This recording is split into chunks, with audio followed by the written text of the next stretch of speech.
Hello, everybody, and welcome back to another. What is wrong with my picture? Hello, everybody, and welcome back to AIMBOT. I'm morally bankrupt, or them. I'm so glad you can join me. If you're here for the first time, welcome. And what are we doing here? We are doing some moral judgments, some consensual moral judgments, and my framing is absolutely. There we go. Look at that. We have cameras that can do things. It's so good to see everybody. We're going to be doing some moral judgments, some consensual and solicited moral judgments using secular humanism to make some judgments about random people we don't know on the internet. Now, if I am sounding a bit funny, I am a little under the weather, so I do apologize. I will do my best to provide you with the judging that you so desperately and wantonly want out of me. That should be fine. But I really do want to hear what you've got to say. So I will be running polls throughout this stream and asking what you think. And a big thing about it is I really do want to know why you think someone's in the right and what's in the wrong. What's the system that you're using, if at all? Are you just using moral intuition, which is fine? Are you just sort of using your judgment on what society thinks? Are you using some other system? I really would like to know. I think that everybody can use different things, and mostly we do sort of come to the same conclusions, although it is important to look at, if we do have different conclusions, why we're coming up with these conclusions.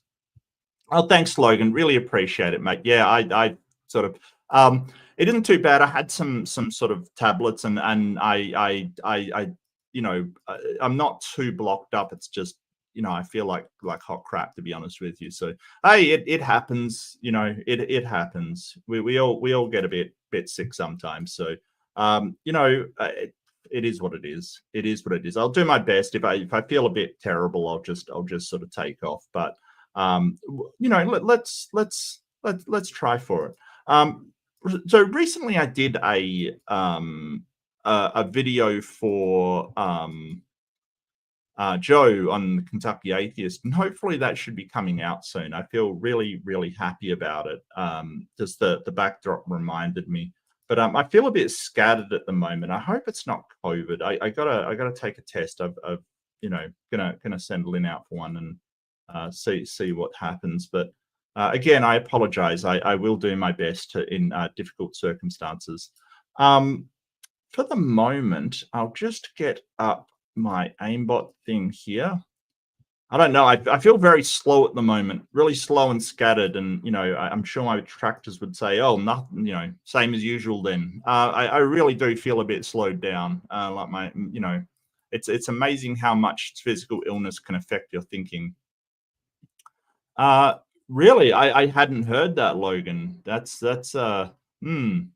I usually do get a flu shot, but of course it's summer here, so it's not really necessary. Saitama, I do like One Punch Man, but what is HMPV? Human metapneumovirus. Human metapneumovirus. Wow. Okay. Closer related to the avian metapneumovirus. Well, I am closer to China than everybody else. Cases surging in China. I don't think so. Yeah, cough, wheeze, runny nose, sore throat. Yeah, it's not really. I don't think my respiratory tract is that affected. I just feel a little bit bunged up, and like the sinuses are a little bit sore and stuff. I don't think so. It doesn't seem to match the symptoms. So no.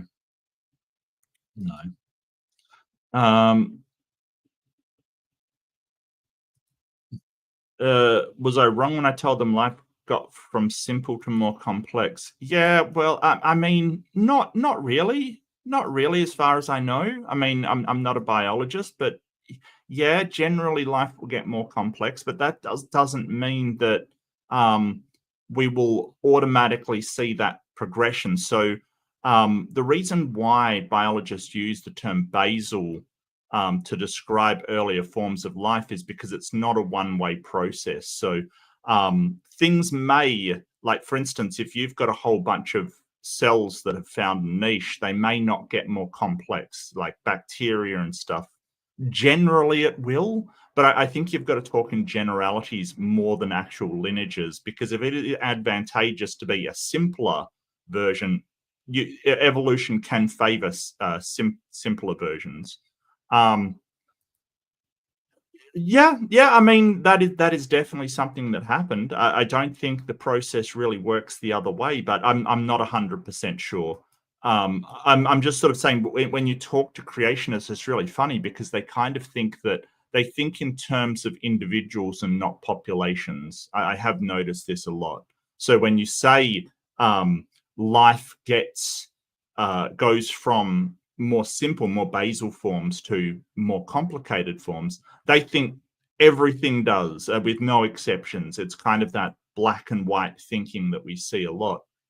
So it's important to say, hey, generally overpopulations or populations of organisms will generally evolve to be more complex in order to fit with a large range of environments, kind of thing. But that's not necessarily true. So if an organism does reach some kind of equilibrium and is sort of really suited for its environment, it won't get more complex because there is no pressure for it to do so. But generally, more complex organisms can deal with environmental conditions, especially changing environmental conditions, better. So, yeah. Oh, hey, Jess, so good to see you. So good to see you. I wish I was in a better state, but that's okay. Oh yeah, sharks have been around forever, essentially unchanged. But well, no problem. Look, and it's really hard because they'll sort of misconstrue everything. They don't really have the understanding. So when you say more complex, they generally think larger, and that's not necessarily true. Like an excellent example in Left-Handed Jedi, so good to see you, is that sharks got smaller. Like, there were megalodons around, and sort of then they had those megalodons went extinct, kind of thing, while the sharks actually got generally smaller. So, just because we say more complex, it doesn't necessarily mean bigger and better. That's the thing about creationists and evolution. They have this weird understanding of terms. Like, they think that fitter means bigger and better and stronger and have more endurance and all of this kind of stuff, where the fitter can mean weaker and smaller. And so a perfect example is when the dinosaurs got by the the ice age during the I think it's the Cretaceous, the KT boundary. Dinosaurs was the end of the Cretaceous. When did it strike? So the Chicxulub was the crater that we found, that sort of suggests that a meteorite hit and either created a sort of artificial ice age. Yeah, it's the KPG boundary. What is that? Cretaceous, yeah. Paleogene, yeah, end of the Cretaceous. Okay, good. So end of the Cretaceous, right? So at that point, even though the dinosaurs were way superior to mammals, absolutely, there's no question about it. They were bigger, stronger. From the pack, the fossils suggesting pack behavior they found, they were definitely intelligent. I mean, birds are intelligent today, and they are descendants of dinosaurs. We know they're intelligent. Everything was going in their favor as far as fitness is concerned. But when the sort of either the meteorite itself or the volcanic winter created by the meteorite, we're not sure exactly what happened. It suddenly became the height of fitness to be a small burrowing mammal, something that can conserve its heat, that can burrow underground and sort of trap heat.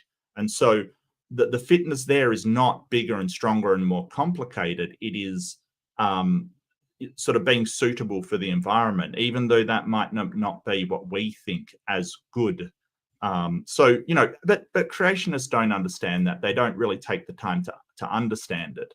That fitness is about, it's not about complexity, it's not about simplicity, it's not about might, it's not about stamina, it's not about anything except the ability to survive in the environment. That's it. That is all. That is all. Yeah. Yeah, and I believe they have a whole a lot of chromosomes as well. So yeah, and so you bring up a good point, Logan. It really depends on what you mean by complex, and sort of I don't. So there's a few vegetables that have tons of chromosomes, but they're you know, to our mind they're pretty simplistic. But you know, simple and complex are kind of, they can be misleading terms. So you know, I don't think it's wrong to say.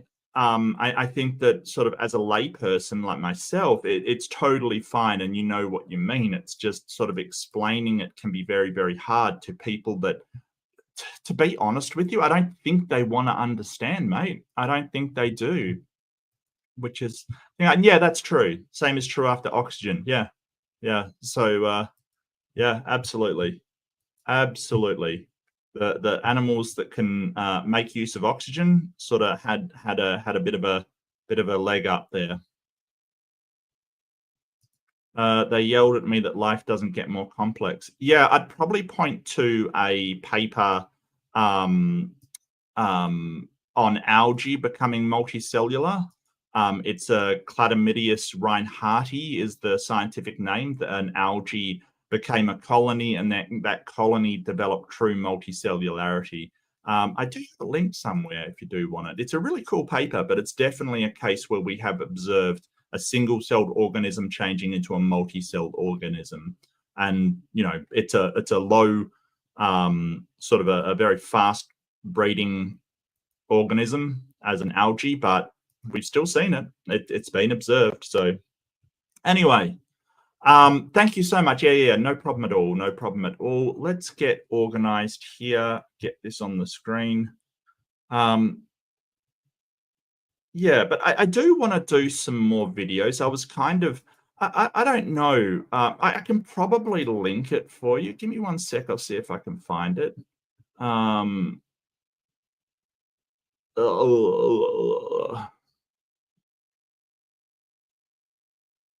Uh,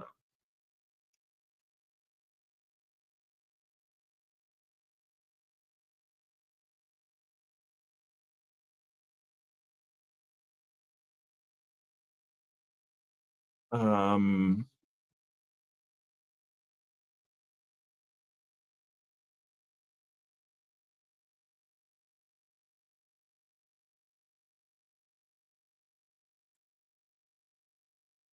multicellular.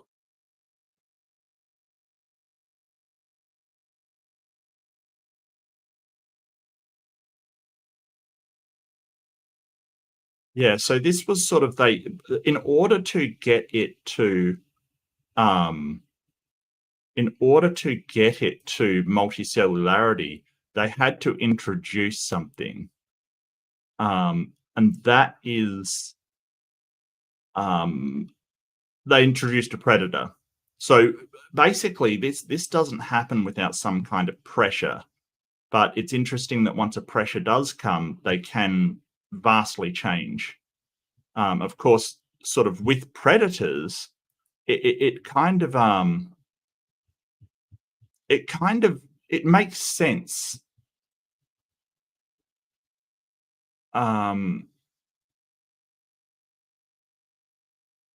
It makes sense to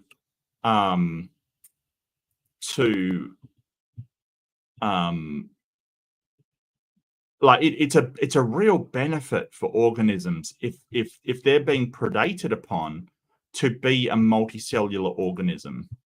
It's really it's really, really advantageous. Like they cooperation, and this is something I really want to really emphasize with creationists. They don't understand or refuse to understand that cooperation is actually a major driver in evolution. Like cooperation is generally, like, they always go, well, if evolution is true, then why don't we just all destroy one another, or why don't we just do anything we can to get ahead?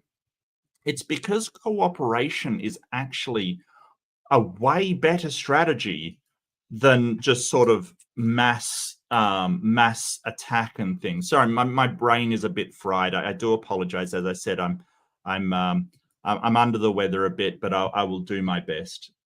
There's one of the papers. I'm not sure if that's the right one. I did have this linked, but I'm a bit useless at the moment, so I can't find it. But that's okay. That's all right. I will throw a couple out there. Excuse me. All right, well, let's get this party started. So what we're doing is we are looking at some moral situations that are just thrown up on Reddit. Am I the a-hole in Reddit, which is, just a place where people say, hey, this example happened. And I'm going to be trying to apply my particular flavor, I guess, of consequentialism and utilitarianism. So secular humanists generally adopt these positions on morality, and seeing if we can interpret them in a way. But I'd love to hear yours, and I'd love to hear what you take away from it. Except for Big Bad Mama, who generally will get the wrong thing no matter what. I'm just picking on Big Bad Mama, I've got to admit. I just like doing it. So hopefully they can see this. So first off the bag. Now, just for your information, I don't curate these. I don't pick them out. This is new to me. So really we're looking at what does my moral intuition say about it? What does it first occur to me when I hear about it? How does the particulars really change that? And does my decision change from what I initially feel is the right thing to do to what we can sort of reflect upon and see whether is that moral intuition telling us the right thing or the wrong thing. And I've had my mind changed before. Some of these people have said, hey, this is my opinion. And I've said, well, actually, yeah, that's a really good point, and changed my mind. And I think this discussions and communications of morals right and wrong is how we get what's called intersubjective morality, how we get in our societies ethical standards, rather than just, oh, well, this is my opinion, so it's right. I think we can do that, and I think that is important. But let's go. Let's just have some fun. First off is Celestial Being. Am I the arsehole for not giving cat supplies we purchased for a cat we found after the owner claimed her? Well, my initial reaction is, yeah, kind of. If you don't have a use for them, isn't that kind of petty? Aren't you just sort of, I mean, what are you going to use cat supplies for? Like, if you don't have a cat, if you have another cat or something, I totally get it. I 100% get it. If you've got no cat, that just seems like pettiness and maybe some sort of revenge for the person finding their cat. Well, interesting. Let's look into it. Oh, this is a bit of a weird thing. Can't that go away? Can you go away though? I've never seen this before. Can we hide it in some way? No, you're going to tell me about the rules no matter what I do. Okay, well that's interesting. I haven't seen that before. All right, we might have to put up with it, people, because I don't know how to turn that off. That's a bit of a weird one. I did not want to do that. Thank you anyway. Yeah, interesting. All right. On December 24th, my boyfriend and I found a stray cat outside of my house. After some time, we were able to bring her into the house. I posted on Facebook in some local groups asking if anyone was missing a cat. I got no response. A couple of days go by and we take her to the vet. She wasn't microchipped, not fixed, no collar. Yeah, okay, so that does look like a stray. No microchipped, not fixed, no collar. Yeah, that's a bit of a problem. And purchased some items from Petco, etc. Altogether, we spent about $400 on her. The day before New Year's Eve, I saw a post about someone missing a cat near us and how there was a reward if found, and it was obviously the cat we found. I knew giving her back would be the right thing, so I reached out to the woman. She was thankful and happy. She drove to our house and rang the doorbell. She did not tell me this, but she had a sister cat in her hands. Had the sister cat in her hands. Okay, so this is part of a litter, and she's got the sister. Bring the sister. I'm not sure why. The cat did a backflip and out of her hands and ran away.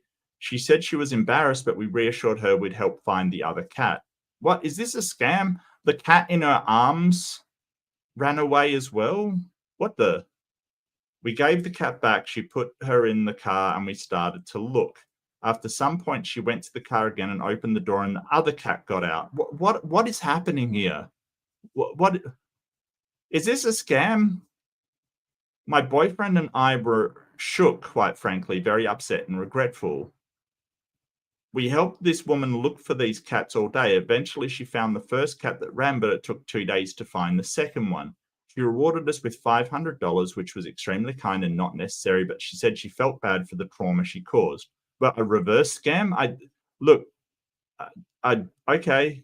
Cats can be flighty, but, you know, I don't know. That's a bit weird. She alerted me when she found the cat, and I said I was happy for her. My boyfriend and I immediately started planning to meet another kitten up for adoption because this did make us sad. Yeah, so they had a cat and they're like going to buy another cat. Gotcha. That's fine. Like, I get you why you kept the stuff for the cat, because you were going to get a cat. That changes things because it's not in some, you know, you're not trying to just take it out on this person. You have something that you've got it for, you know, the cat that's going to be coming. It's been almost a week now, and today I woke up with a text from her that said, I spoke to the vet clinic and they informed me the price of the vaccinations you had Luna get. It wasn't near $400. If there are any foods, treats, or additional things you purchased toward her care, I would appreciate them if possible for our care of Luna if you are willing to. This honestly shocked me and made me upset. I'm not sure why. It says if you are willing to. If you're not willing, then don't do it. Yeah, okay. If you are willing to, just say you're unwilling to. You've got your own cat that will be coming to the family to take care of. I'm not sure. Yeah, I know. I'm a cat person as well. I have really fond memories of like doing work on a computer or playing games on a computer, and my cat would lie across my neck, kind of thing. It was like a stole, like a fur stole, except it was alive and would like purr in my ear and nuzzle me occasionally. I have really fond memories of that. I love cats. Cats have personality. They're utter killers. I'd put a bell on your cat. In Australia, definitely. There's lots of native species that cats will absolutely ruin. But, you know, I like cats. They catch mice, they catch all kinds of things, but they do upset the ecosystem if you let them. But, you know, I do like cats more than dogs, actually. And that's just a personal preference. I don't mind dogs. I just really like cats. I think they're just more self-assured than dogs. They're confident in themselves, kind of thing. Something appeals to me about that. They're just, you know, the cat owns you, not the other way around.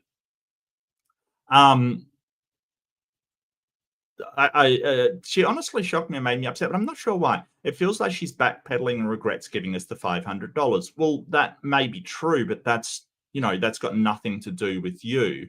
She promised a reward for finding the cat. You found the cat. That's what she said. So, okay, I don't know why you have to be upset about that. I guess maybe you're feeling guilty that you took the money if you said it wasn't necessary, but you did help. Like, here's the thing: these people helped her find a cat for an entire day when she let it out, kind of thing. I'm not sure why. Like, yeah, if she wasn't offering and you demanded, that would be a bit weird.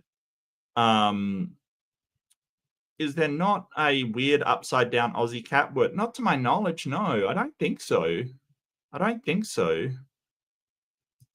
No, we don't have a different word for everything. Mostly we speak English. How dare you, Al? How dare you? And it's good to see you, my friend. Yeah, that's kind of maybe that's the appeal, Oliman. Oh, I totally understand the people liking dogs. I really like cats. I think they're amazing, just amazing. Um, Something about a purr is so reassuring for me. Like purring is just incredibly reassuring and calms me down. Don't know why, just purring does, really does. Unfortunately, my wife is so allergic to cats, like just insanely allergic. Um, I clarified that it was $400 in total we spent, not just Vax, and I told her I had receipts for everything. That we didn't even tell her how much I don't know why you're engaging with this person. If you know, it wasn't near $400. Okay, I don't know why you have to justify yourself to this person. Feel like you're backpedaling, regrets giving us fun. I clarified that it was $400 in total we spent, not just Vax, and I told her I had receipts for everything. That we didn't even tell her how much we spent, thinking she'd reimburse us, rather to prove that we cared about the cat. Brought up how we helped her look for a cat, how she lost it again, and they ended with saying this has all made me feel very uncomfortable and that I appreciate she didn't reach out to me anymore. Okay, I don't know why you're trying to engage with this person. I don't know. It's very strange. Very, very strange. She began telling me again that she's a single mum of 3 kids and how she's not a bad person. Yeah, so it seems like you've told her about all this stuff you've done in order to, because you're feeling vulnerable, the person's feeling vulnerable, that they're being questioned about how much they've spent. I think that you've said, oh, well, I've done all this stuff. Now you're making them feel guilty. So you can get into these cycles of guilt. And I've noticed this myself when you feel like you feel guilty over something and then you justify your position, making them feel guilty. And really you're both kind of on the same page, right? You really are. This it feels like she's backpedaling and regrets giving us $500. This is kind of what they call in psychology mind reading. You think you know what she's talking about when really we don't know why she's saying this, right? We don't know. She may, I mean, the person's been to your place. She may be aware that you have no cats, right? And not aware that you're going to get a cat, so you want all of that stuff. And then you tell her about all the things that she's done, which she is already embarrassed and guilty about. And of course, or maybe it is about the money. That could be true too. It could be, absolutely more true as well. She began telling me again that she's a single mum of 3 kids and how she's not a bad person. Of course, now I feel guilty and think maybe I should drop off some cat food, but at this point, we have planned to use it for our new cat. Am I the arsehole for not giving her the supplies we had purchased? No. You know, so by this person's actions, you've basically rescued a cat that would have been lost forever. You didn't have to, here's the thing. You didn't technically sort of legally have to call her and say, hey, we think we found your cat. You have done that to help your fellow human being. And she offered a reward. She gave you a reward for it. You reluctantly took it. You spent time helping her out. I don't see anything that you've done bad here. If you're getting a cat, then the stuff that you have bought, I think, would be justified to say, hey, we want that stuff. The reward wasn't for buying things for the cat. It was for finding the cat, which you did, and called her up and helped her find her cat when it jumped out of the car. You did everything right. So the fact that you say, hey, but this stuff, we can use it on the cat we want. I don't think that's morally reprehensible at all. I think that's actually fair enough, to be honest with you. I really do. But that's my opinion. I'll put a poll up so to see. I am a pole dancer, not literally. Get your mind out of that. Not literally. But I do like to see what you guys think, and give me why. Tell me in the comment. If you're watching this later, tell me in the comments why you think it's right or wrong. Was the poster wrong for keeping cat stuff, keeping cat goods?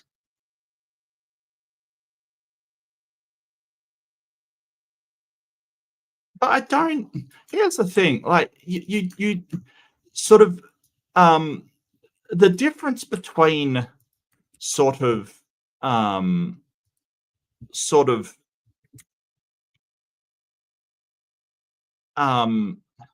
rescuing and just supporting, like it's not under your obligation to rescue this person from their situation, and it kind of does feel like a little bit of guilt tripping when they're sort of saying, well, I'm a mother of 3 kids.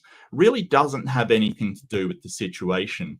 She promised a reward for the cat, and that's what she gave. They spent money on vaccines. I don't see the problem here. I don't see why they would have to give it away. But at the same time, if you don't want to engage with this person, just don't engage with them. Just sort of say, yeah, don't really want to talk to you anymore. Hope your cat is well. Hope the other cat is well. Sort of have a nice life is actually a really good way to go about that, because the more you're engaging with them and the more stuff's flying back and forward, you've got to expect a response, especially if you're feeling guilty. There's no reason to engage with that. Let's see what the Redditors say. Now, keep in mind, Redditors can sometimes get a little extreme. I got to admit, they can get a little extreme. Slapperfrap says, not the asshole, you did everything right. Just keep it polite and civil. Do not let your emotions get the better of you. I agree with that. If she contacts you again, simply deny the request again and block her and move on. Yep, absolutely. Best of luck with your new kitten. Yeah.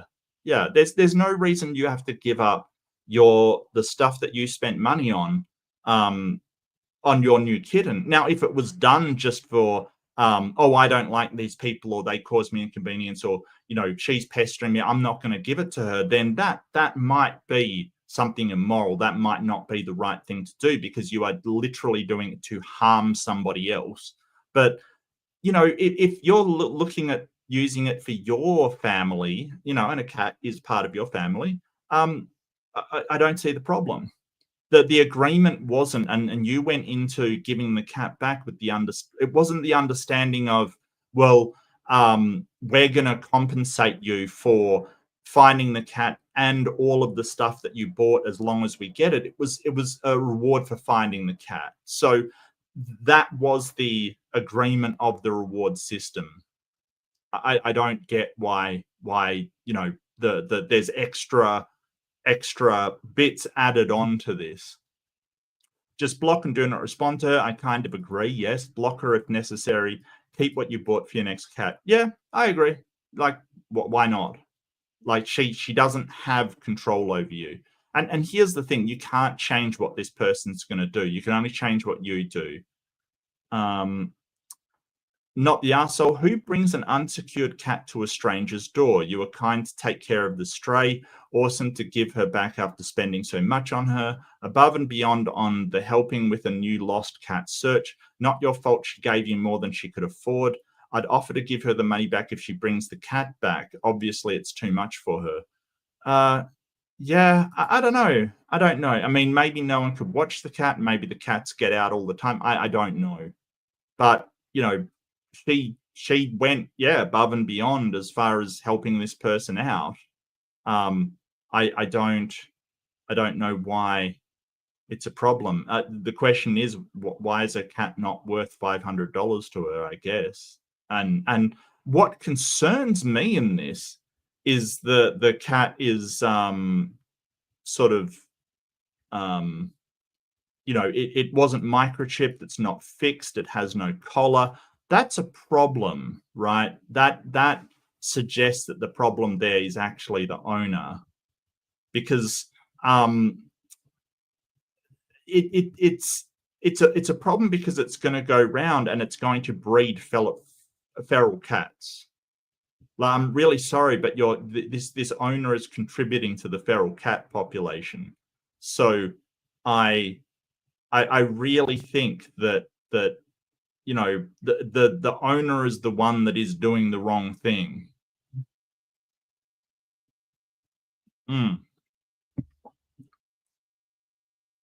Info. She said she rewarded you with $500, but was the actual amount of the advertised reward, or did she pay you that amount to cover your expenses? How did you find out how much was spent on the cat? Did you tell her or the vet? She probably just, I would guess that she just found out that vaccinations aren't worth $500. I guess my answer will depend on whether there was anything to suggest that the money was meant as a reimbursement. If the cat owner said, gee, thanks for finding Fluffy, here's $500 to cover your expenses plus a little extra for the assist, then yes, you need to give her the items. Short of that, I think probably not the arsehole. Well, that's a good point. It's good to see some nuance out of the Redditors here. It was kind of you to help an animal in need, and I hope you find the perfect kitten for your home. Oh, that's a nice person. I'm going to upvote that. Yeah, it kind of does. If you had an agreement that the $500 was to cover the things that you spent on the cat, then yeah, I can understand why she would say, hey, if I spent $500 on things that you spent on the cat, you keeping them as well is a bit. There was no specific dollar amount in the post. Award if found is all it said. And in my initial text to her where I told her we found her cat, where I told her how much we'd spent, I told her that just so she could know we took her to the vet and had supplies to take care of her while she was with us. Kind of like to prove she was in good hands. She had told me immediately that she would send me the money because of the trauma she caused. I had told her truly it was not necessary, yet she still sent it. This is why I'm confused and kind of annoyed. Well, if you don't really want the money, then you could definitely, offer to give some back, or, just take the I presume that they don't really want to send it back. But if you so this is where the misunderstanding is coming in. You told her how much you'd spent, and, you'd sort of said you'd spent it on supplies. She probably found out that the vaccinations and vet visit was only a fraction of it, so she feels entitled to the rest of the money. I think this is kind of a misunderstanding, that she thought that there was maybe like $50 spent on other stuff, and there was probably a lot more than that. So yeah, I don't know. This is sort of, but still, even so, if that money was for the trauma of having to take care of the cat and take it to the vet and things like that, then I don't see the problem with keeping it. Not the arsehole. If this lady's cat, sorry, I thought it said cat lady. I was going to say, Reddit, what are you talking about? If this lady's cat shows up at your place, you can snag it, chip it, license it, and keep it at your house. This lady is going to get those cats killed. Okay, that's a bit extreme. Magog have mercy. That's a bit extreme, but yeah, it does worry me that the cats don't even have a collar on. They don't have a collar. They don't have a microchip. Microchips can be expensive. I get that. Not too bad. How much does it cost to microchip a cat? I wonder if Peter has a problem with microchipping. Yeah, okay, so it costs $40. Like, it's not even that much. And that's 40 Australian, which is only like, maybe 30 American dollars. That isn't that much, like, seriously. I don't know. I don't know. Not the arsehole. You did the right thing by taking the cat to be vet checked when you found it. You don't owe her anything that you bought. Just take care of the cat. Block her number or email and don't respond. Yeah, I think that not engaging with this person is probably a good idea if you are going to have a big disagreement. Just sort of call it a day and say, I'm sorry. I hope the cat is well. We're getting a cat. So, yeah. Good day. ma'am. Good day. What do you guys think? Cat purrs are an evolution pressure they placed on us, and that's how cats control. Okay. It's kind of off topic. Oh, thank you. I really appreciate it. I'm not sure if there are some words I can't say apparently, so don't take my English as too much for it. It is it's interesting actually. We had classes here, and Lynn did a bit of this teaching Australian English to immigrants, kind of thing, and people that are new to Australia. Because while they learn English back in their home country, the English that you run into, like on the street, as it were, is completely different. It really is. Like that's true for England, for Australia, for the US. I think these classes that they teach them sort of more colloquial English is a really good idea. But I'm so glad you've got something out of my videos. It makes me feel very, very happy. Even though I don't sound it, I'm sorry, I'm a bit sick today, but I am happy. Thank you. She's trying to be a lapdog. 56 pounds. Wow. Okay. I know that's very, very heavy. I have 2 cats. One thinks he can speak English to me, so he never shuts up. The other thinks she's the main character in the house because she is. That's adorable, Tops. That's adorable. One of my cats that thinks you speak. Yeah. It's amazing. Oh, you're German. Oh, fantastic. Yeah. There's a big difference between speaking English in a classroom and speaking English especially in Australian. Like they'll come at you, oh, good day, mate. It's like, what are you talking about? Seriously. I've actually had a lot of interactions with a great many people, including international people. So I know how to enunciate and sort of make the words sound better. But in your country, there's nothing like dealing with people face to face and learning their particular dialects and things like that. It's very, very interesting. I definitely wouldn't try and leverage money to take her cat. I definitely wouldn't try and leverage money to take her cat. Okay. I'm not sure. You wouldn't try to leverage money to take her cat. I tried to. I'm not sure what you mean by that, Logan. Maybe give a bit of a sort of a qualifier. I'm not sure what you mean. I tried to harness one of my cats. Yeah, the first trip to the park went about as bad as you think. Yeah. Cats do not like being restricted. I get you. The problem with harnessing, right, with cats, the real problem with harnessing is that they use the fur on the sides of their body to for balance, almost. Like if you wrap paper around the middle of a cat, and I've never done this, I've just heard of it, that their balance will be thrown off, right? So they really don't know that they have these problems if you basically put them in like a jumper or something. So harnessing could be like that. It's very uncomfortable for the cat. So I probably wouldn't recommend harness personally. But as I'm not a vet, I'm not a biologist, so I'm not 100% sure. Yeah, that's a good question. It's because I don't know, Al, maybe you're just way more confident than the average person, but there's situations that we get into where you say, did I do the right thing? Even though it seems obvious. It can seem obvious later, and you can say, why did I question that? But it does happen. I mean, I've certainly done that before. Give us some kibble as a peace offering. Yeah. 20 to 50. Yeah, gotcha. Yeah, Logan. It's not that expensive, really. Not for the amount of problems it solves. If this cat was microchipped, then she wouldn't have had to put flyers and stuff out. If the response to that one comment saying they should take the cat if it ever came back. Yeah, exactly. Yeah, absolutely. Yep, gotcha. Yeah, I get you. Yeah, no, I wouldn't do that either. That's a horrible thing to do. You know, that cat is a part of somebody's family. It 100% is, even though we don't give animals the rights of humans, obviously, because they don't have the responsibility of humans.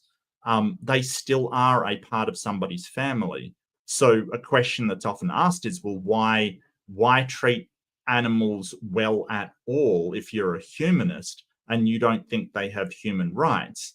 And it's because they're important to humans. They're important to the family that relies on them for emotional support, for you know, being an integral part of that family. So that's why we don't treat those animals in a way that would upset the family, because that is a problem. Levering the wooden needs money. Yeah, gotcha. Hey, fandom, good to see you, mate. And hello, Logan. It's good to see you all. It really is. Yeah, I just been feeling a little bit poorly. So what did the poll say? Pole dance says poster is in the right, and I 100% agree. I think it's a shame that you know, a single mum is having financial difficulties. I think that if there's something you're not going to use, maybe make a compromise and sort of send that over and say, hey, I'm really sorry, but we're using the rest. Yeah, I don't, and you're right. I do like that. Maybe some kibble as a peace offering. Yeah, I like that, Logan. Compromise is always good. I get that. You know, just to help out your fellow person. But you know, they didn't do anything wrong. You know, they may be. And so here's what I want to talk about. So some things are moral obligations or moral necessities, right? You need to do them in order to be moral. So if she had kept the cat and, you know, ignored it and said, hey, I don't want to give it back, I would say she is violating sort of a moral duty towards society. She is violated that. But some things would make you morally superior. Like if she did give everything back to the person, I would say she'd probably be morally superior. Or if she absolutely refused to take any money and said, no, I do it out of the love of cats, and, you know, you're please, you know, take the cat and be welcome to it, just want to help, I would say she would probably be morally superior, right? But that is not a moral necessity. It's like, so giving to charity, right? Like I give to some charities. I would like to do more. I know that, you know, if I give to all the charities I want to give to, I would be out on the street. I can't afford to do that. And not many people can. Of course, there are some people, but not many people can. It's not a moral necessity to give a large amount of your income to charity. I would say it does make you morally superior, though. Right. Well, I mean, yeah, I kind of get that, Phantom. I think that virtues are more, um, virtues are more properties of sort of human personalities, or properties of human thinking. So if, you know, honesty is a virtue kind of thing. I don't get much into virtues. I think that I really, as a consequentialist and you know, a secular humanist that believes in utilitarianism, I'm not sure I really go in for virtues so much. But I would say it's sort of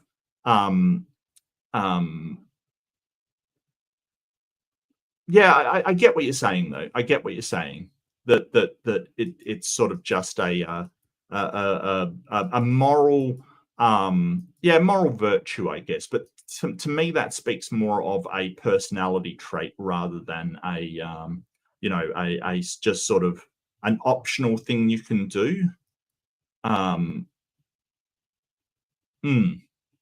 But yeah, we're on the same page. Redditors are on the same page. I get that she's saying, hey, was there an agreement to provide all of this stuff for the reward? It's a good question. It definitely is a good question. Not sure. Oh, hey, Beck. So good to see you, my friend. I hope you are well. I'm not well. I feel like crap, quite frankly, but you know, Worse things have happened. I'm glad you're here with me. It makes me feel a lot better. Franklin426 says, am I the arsehole for returning a gift card? So I'm assuming, I am assuming that you were given a gift card. You don't want to buy anything with the gift card, so you return it for the money. I don't see that as being an arsehole. I would be, oh, sorry, I gave you a gift card for something that you don't want and cannot use. I wouldn't. I don't know. Let's find out the circumstances, because I don't know who would get upset about that. If you gave someone a gift card, would you be upset if they returned it for the cash? I wouldn't. I would be like, yeah, well, I mean, it's your gift. Do whatever you want with it. I personally like getting gift cards. I am difficult to shop for. I don't have a lot of tastes of the things that people can just buy me stuff for. I've got very, very selective tastes. So I'm fine with, I'm totally on board with them. Give me a gift card. That's fine. I'll get what I want. I don't see, I don't get gift giving that much anyway. I mean, not opposed to it, but my autism sort of plays up, and I always get confused about what you reciprocate with and how much and how you do it. It always just makes me go into a tailspin. So I'm cool with that. I'm totally cool with that. Let's find out what they're talking about, because I can't see a problem with just somebody taking a gift card in, Yeah, it sort of just doesn't really, it's kind of strange to me that we sort of give each other these things that neither of us really want, and I'm kind of really happy when I can give a gift card, because it's like, well, I'd like you to have something you would like. And I guess wrong on presents, like what people will like, all the time. So it's more a distrust of my own judgment on what people like and what they don't like. And that's not for a lack of trying. It's just I try. And people say it's the thought that counts. Then why not just get you something where you can get what you want, and then you've got the thought and something you want. Anyway, yeah. It is weird. I'm right on board, Phantom. I absolutely am. I received a gift card for a small clothing business in the town I live in. Live it? Town I live it. Well, at least we know it's not AI written. We live in. Since it opened almost 10 years ago, I've been a loyal customer, sometimes spending upwards of $200 in a single trip. However, within the last year or so, I stopped shopping there as much because they started lacking in inventory, decreasing their clothing racks from 7 to 3. There was just not a lot to choose from. Oh, yeah, no, I mean, first world problems, I guess. But yeah, no, that's fair. That's fair. So you got a gift card for a shop that you don't really go to anymore, and that's okay. For Christmas, my in-laws gave me a gift card to the store, knowing how much I love their stuff. I didn't have the heart to tell them that I had been shopping there less frequently due to their lack of inventory, but I figured I'd be able to find something. But I figured I would be able to find something. Okay. 2 weeks after Christmas, they announced they were closing and that they would accept gift card returns if purchased around the holidays. I went into the store hopeful to find something to spend the gift card on, but all that was on the floor were clothing sizes, not my size or style, and holiday decor. How long did they get it? Received a gift. Okay.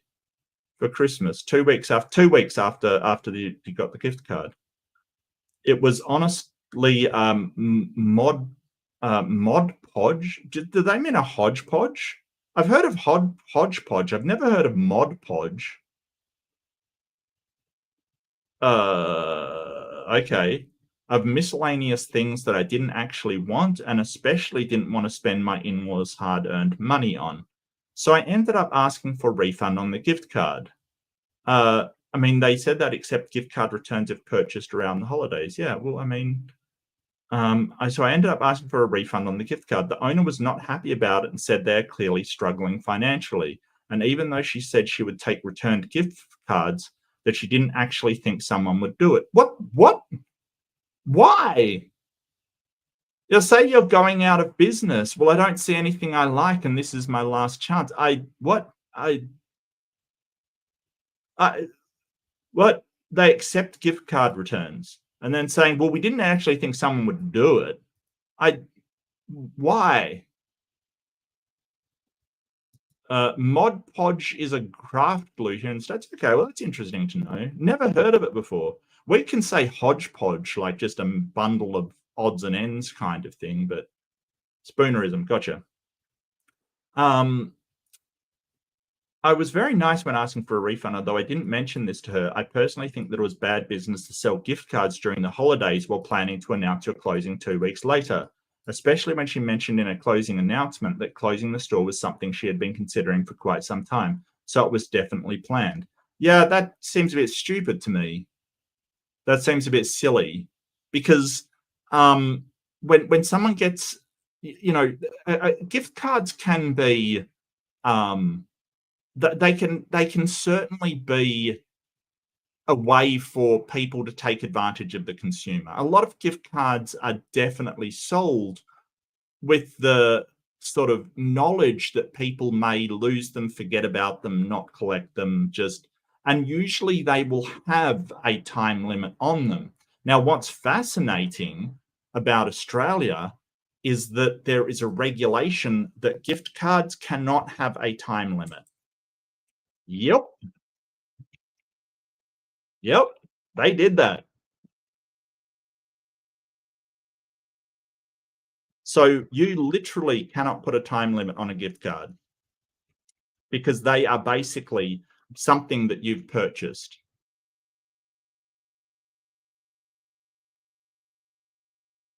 Oh, no, I'm wrong. They have changed it. Minimum 3-year expiry period. Okay, they have changed it. But yeah, 3 years is the minimum.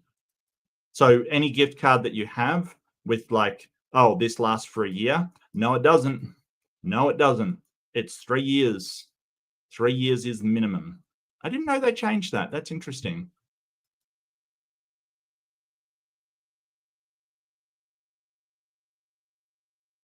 Since 2019. Okay, that was quite some time ago. Okay, I'm just wrong. But still, 3 years is a minimum. Is there any minimum for gift cards in the US? A minimum time limit. US.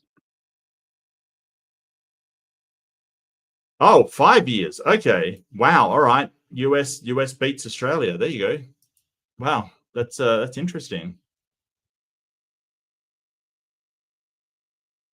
I and yeah, I think it's really weird to know that you're going out of business and still selling a gift card. I think that is the wrong thing done here because you know damn well that people won't come back and get things or stuff like that. I don't think that's the right thing to do. I think that if you know that you're going to be closing your business, you should stop giving out gift cards because you know damn well that after a certain point they're going to be worthless. I think that is really bad business ethics, to be honest with you. I think this poster has a point. I really do. But let me get a poll running. I'd love to hear what you think. But I really do think that, hey, this person should not be giving out gift cards if they're going out of business. Much like you can't sell shares with the knowledge that you're going out of business, kind of thing.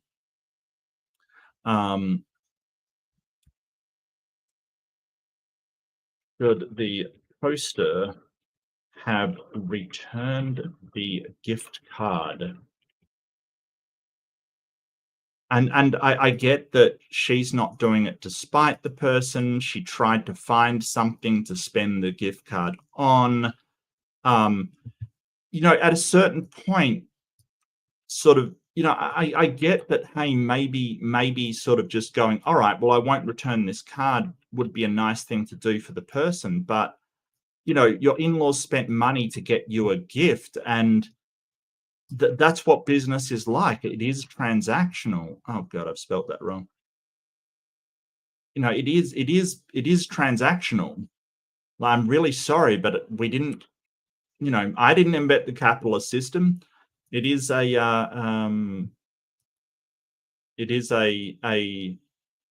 transactional business, and somebody made a transaction for that gift card. If you can't honor that gift card, then I think that you really ought to give that money back.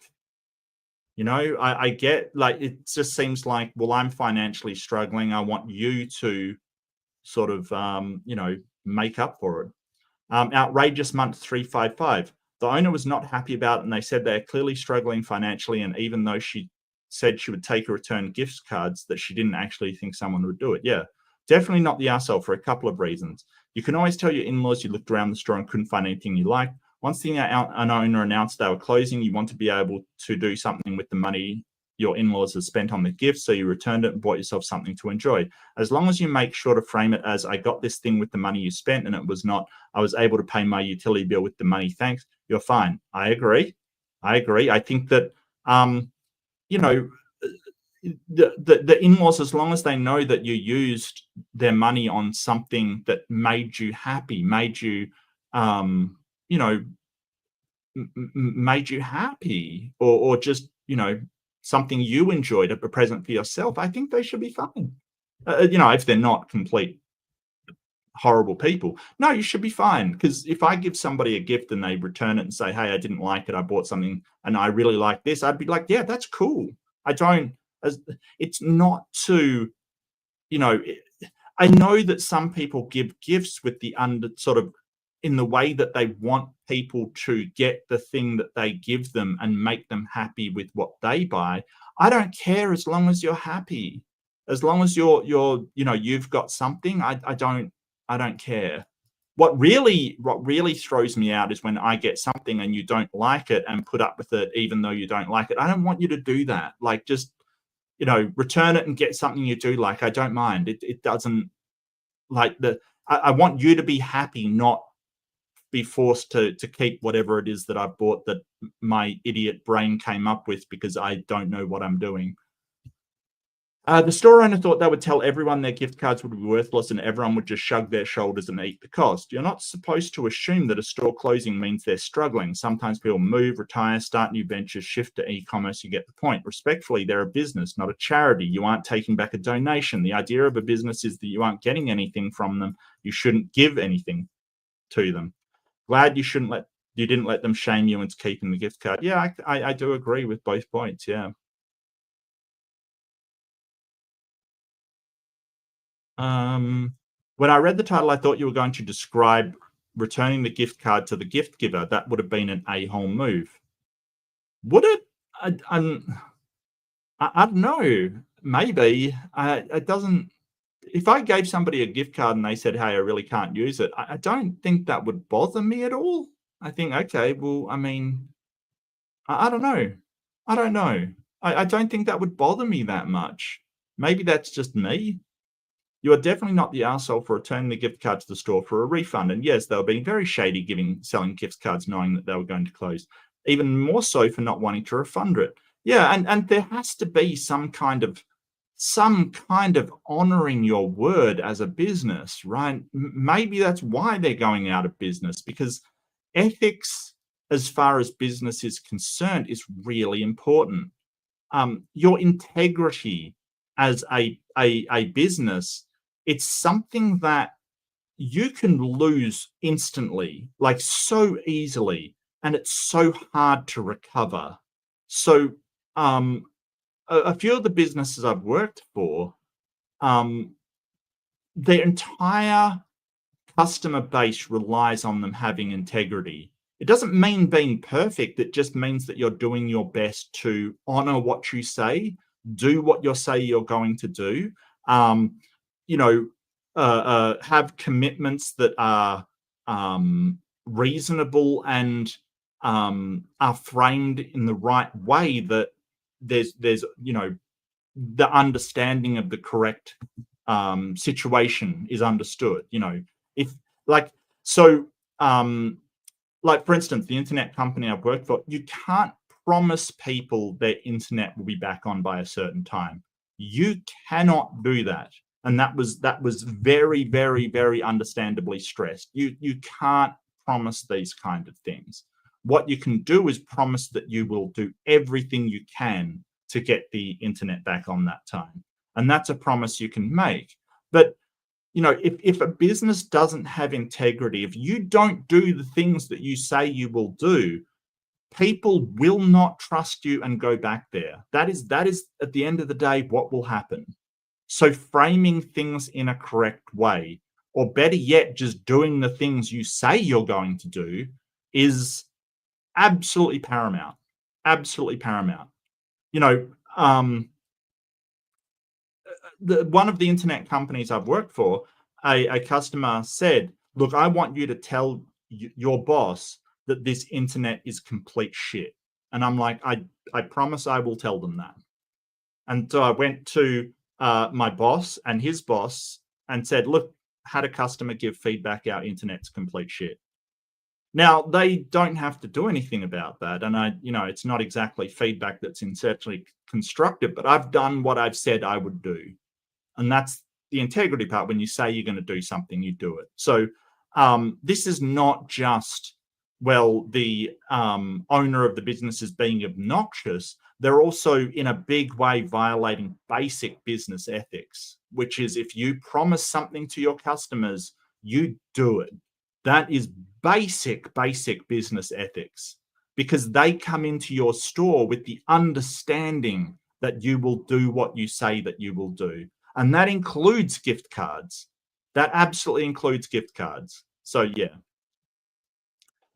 that's not your problem. I 100% agree.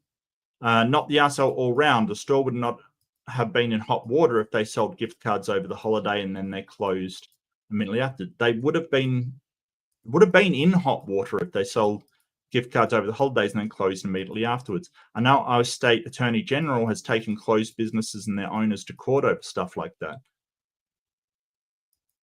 Well, not the arsehole all round. Then yeah, I think the store's being an arsehole. I'm not sure you've got that right. I think that you're saying that the store's a bit of a horrible people.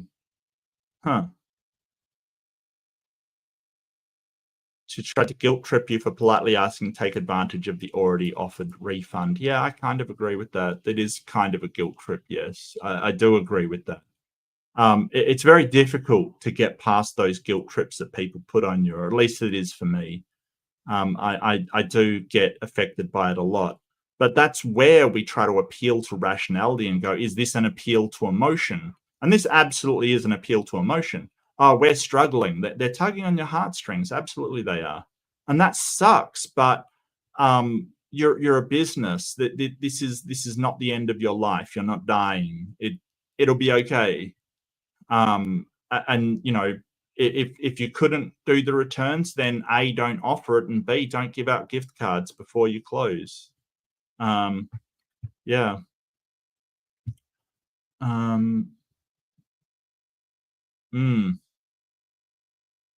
She knew she was closing. The gift cards were a cash grab. Yeah, thanks, Reddit. I don't think that's necessarily the case. And I don't think that we could necessarily say that.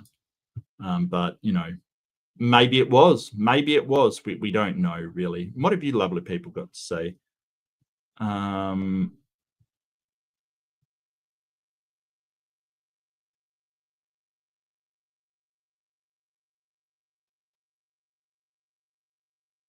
Okay, Top says, Top Tester, if I'm giving a gift card, I'm already saying I don't know what you want, but you might want to get it from here. If you returned it, I'm not getting offended. Yeah, absolutely. I agree.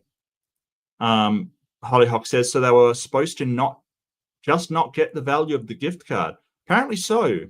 I don't know what they were supposed to do. I think that, they were just supposed to eat the cost. I don't know why you're sort of externalizing that cost onto your customer. Fandom says that's why you should give gift cards that are like loadable debit cards, can be used anywhere. Yeah, and I think there's a few of those out there. Fandom says, and thank you, Fandom. It could just be that closing a business was a flash decision. Could have been, yeah, but you'd still imagine that you would Like maybe they found out they had a serious medical thing. Yeah, maybe, but still, you would think that ethically you would honor those gift cards, including the return of them.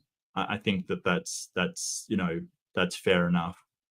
Pump and dump is against the law in the States. Oh, look, I don't know many countries where that would not be against the law. Although, this happens all the time in especially in Bitcoin, but in the stock market, it kind of does as well. That guy that was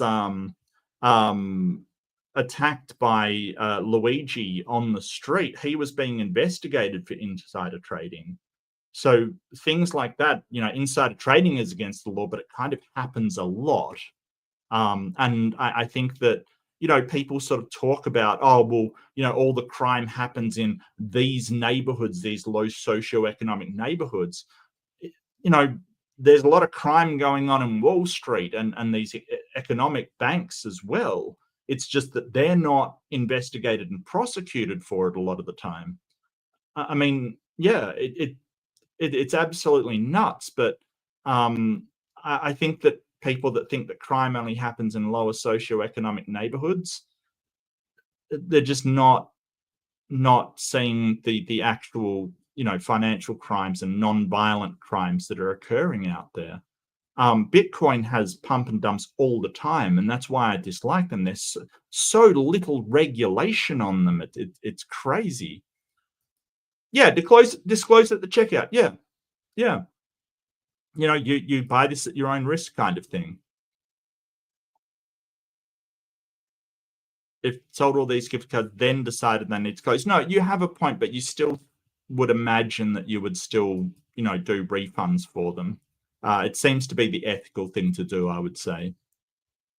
A company is a person in America. Yeah, that is the weirdest thing ever. And the company's money is free speech is the weirdest thing that has ever been decided. I do not understand that. It is so strange.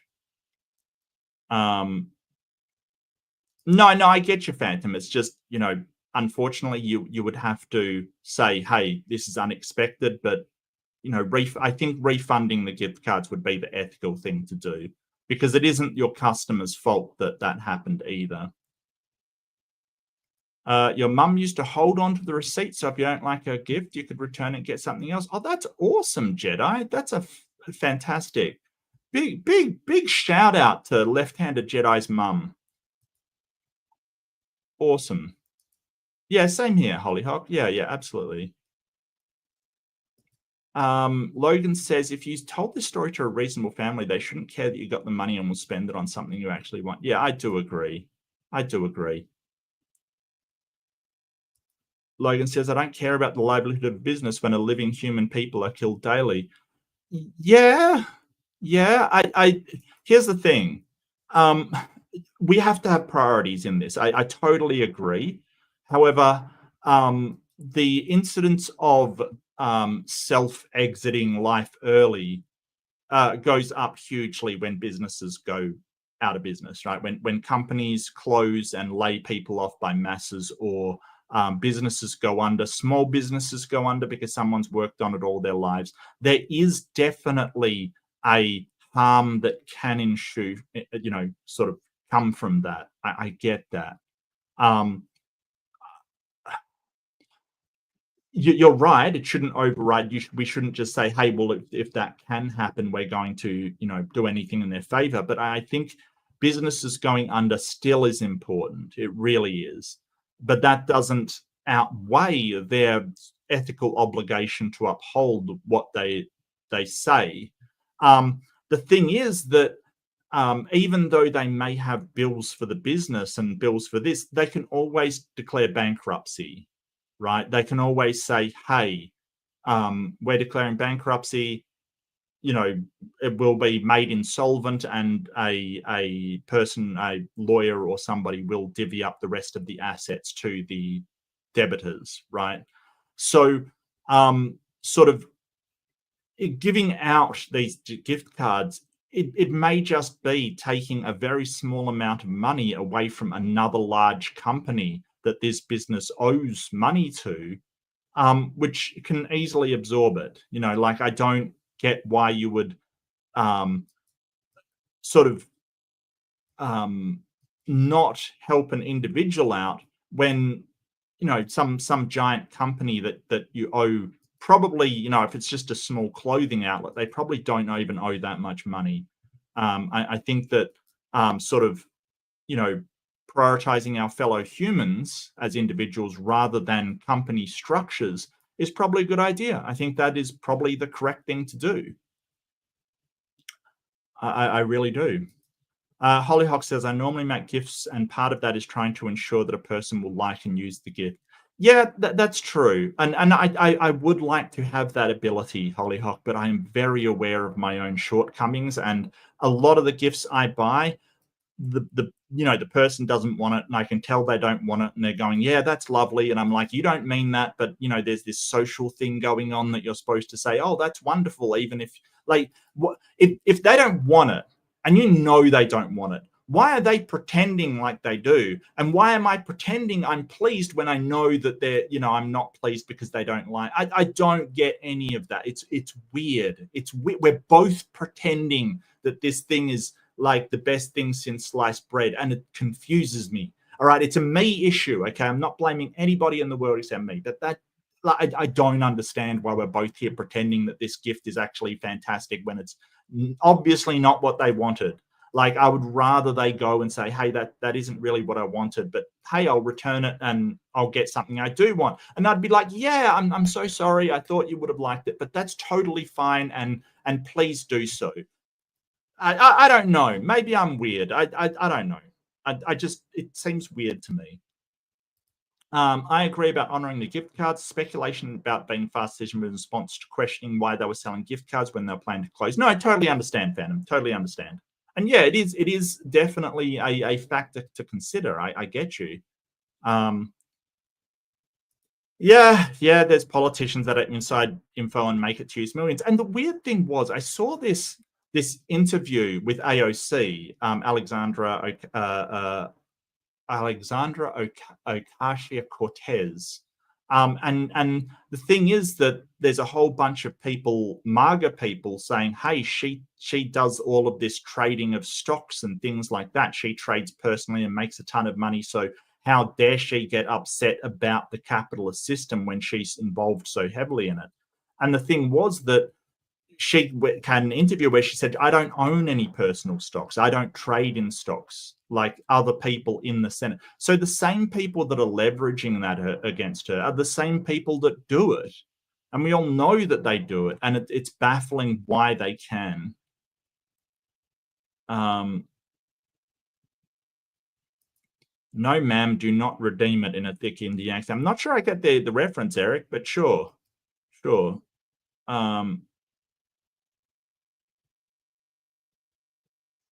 Second time I voted, hopefully done, surfing around, still better than whining. Yeah. I think that we all know there's something wrong there.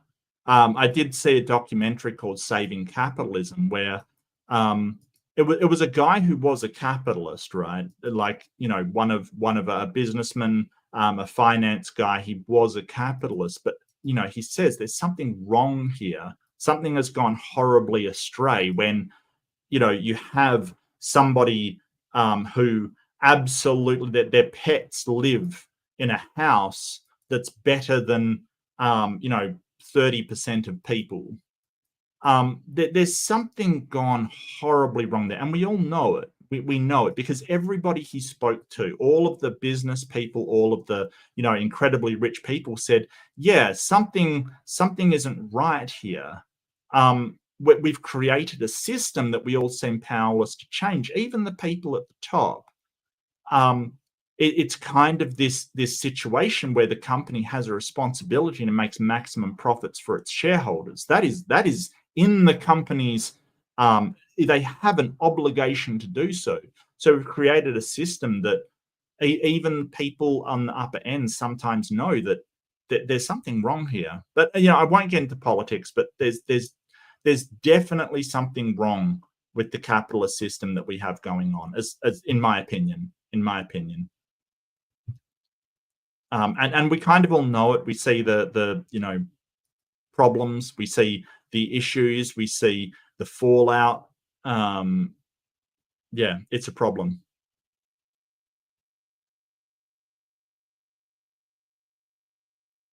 Well, the thing is that I think the thing is that the individuals don't think it will change anything because they are individuals. That they do live well, but even if they poured all their money into it, it would be gone, and it wouldn't really change anything. I think that we have to change the system.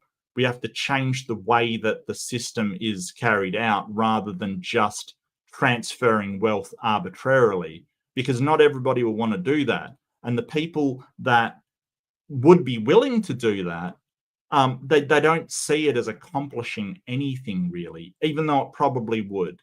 So we've got to change the system.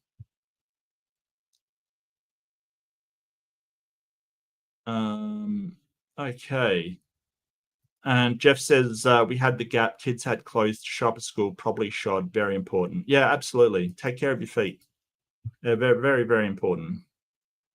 Let's see what the poll ended up. Poster is in the right. I kind of agree. I'm kind of falling off pretty fast. I really apologize. I will get through it. I'll just do one more because I am kind of flagging a little bit. I really apologize, peeps. I don't get sick a lot, but when I do, it kind of sometimes it just puts me on my ass. You know what I mean?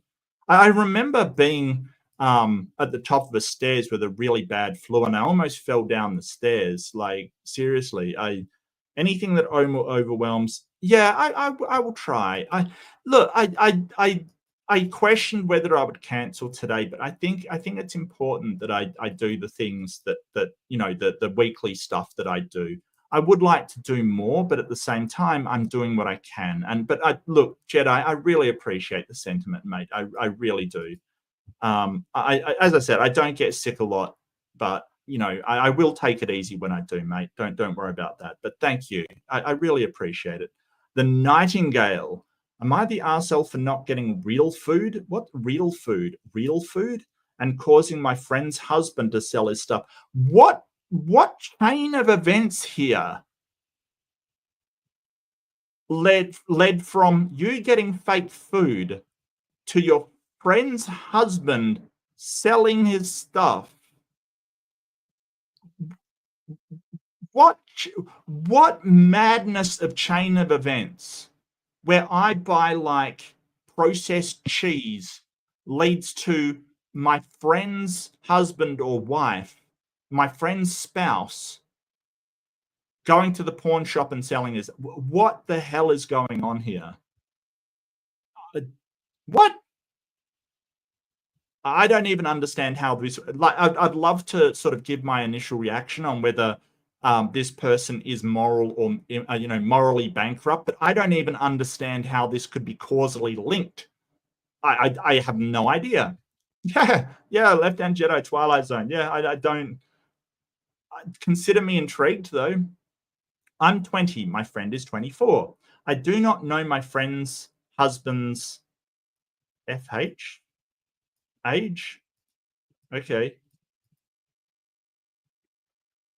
Friend's husband. Okay, he's going to refer to it as FH throughout the post. I gotcha, Nightingale.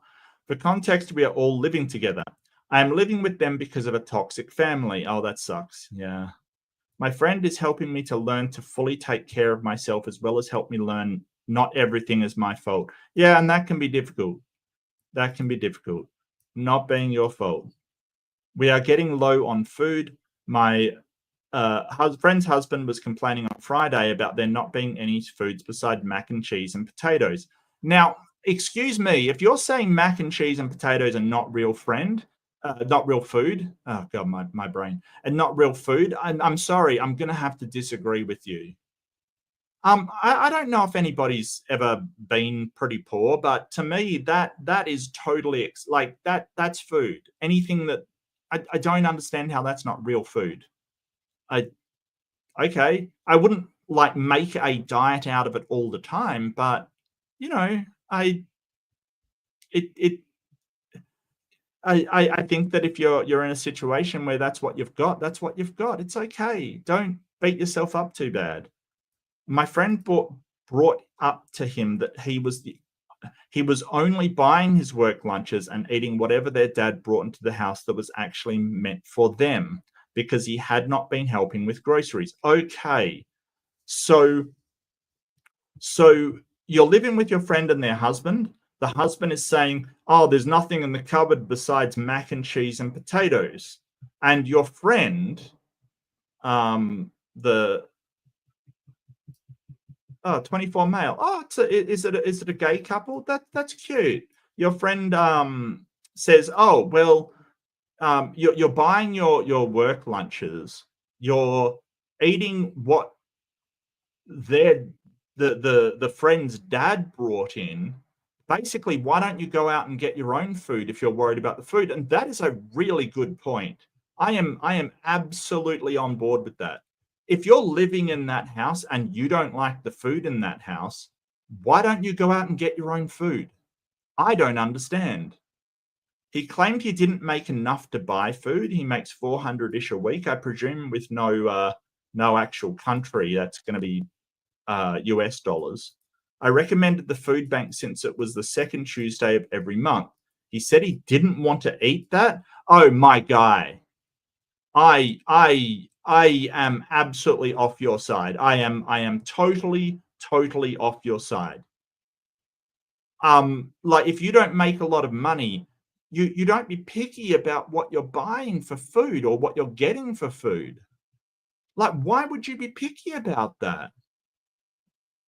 I think he's got to have a reality check.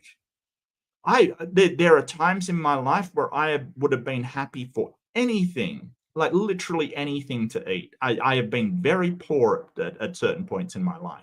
I would have been happy with whatever. I have gotten food from a charity place before at one point in my life and been very thankful for it. Very thankful for it. We made a soup. It wasn't great. It was fantastic. You know, it wasn't a great soup, but it was fantastic at the time because I was really fucking hungry. Like, this is the thing. People that say this stuff haven't, you know. Me and my friend tried recommending food stamps, but he shut that down. My friend can't file without him. Can't file for social things.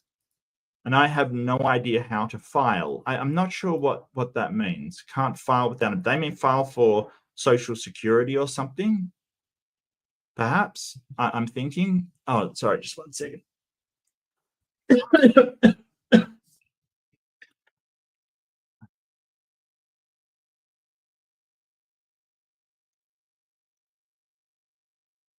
Yeah. I gave up on talking to him and used my whole paycheck on stocking the house with as much food as I could instead of saving like I was supposed to be. Yeah, that's a problem. So that right there is kind of that rescuing behavior. You're sacrificing your life for somebody else's life, somebody else's happiness, or somebody else's. You're prioritizing others above yourself, and that's a problem. I even cut down on the quality of dog food I was grabbing so I could buy more food. My friend's dad picked me up from the store and we brought the food home, and I had a good amount of food and drink to last a while. He got pissed when he saw the food and complained how I didn't get any real food. What the fuck is real food? What is this? If you are in, like, if you're getting 400-ish a week, what's that, about 600 Australian? And you're spending it on rent. Yeah, I get it's tough. You've got to stop thinking of this as real. I'm mostly vegetarian, and my friend has eating issues related to textures. So I bought all safe foods and no real meat because meat was frankly way too expensive. Yeah, that's fair. That is 100% fair. Meat can be expensive. Chicken is usually cheaper. It may be the way to go. I generally go to, I look for bargains. I look for stuff that's been marked down on special. I am not a snob when it comes to food shopping. Absolutely not. I was annoyed by the way that the shops are jacking up prices here, so I go to a less expensive store, but one that doesn't, look as nice and stuff like that. I don't care. I don't care. Life's hard enough without, setting your value on what you're buying from the store. Stop.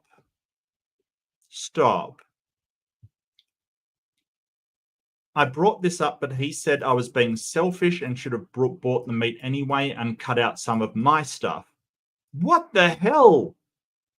He wouldn't listen when I explained that I looked at the meat and there was no way I could get meat and provide for everyone with the money I had. I only had $250 to get food for 2 weeks and food for the animals. That's a lot. That's a lot. I mean, in my house, there's only 2 people, but that is a lot. That is a lot to spend. I mean, that's like what would be the transfer rate? That would be 375 for, yeah, that's a lot. I wouldn't spend that much on food. Oh, and for animals. Yeah, that's fair. I guess with animals as well.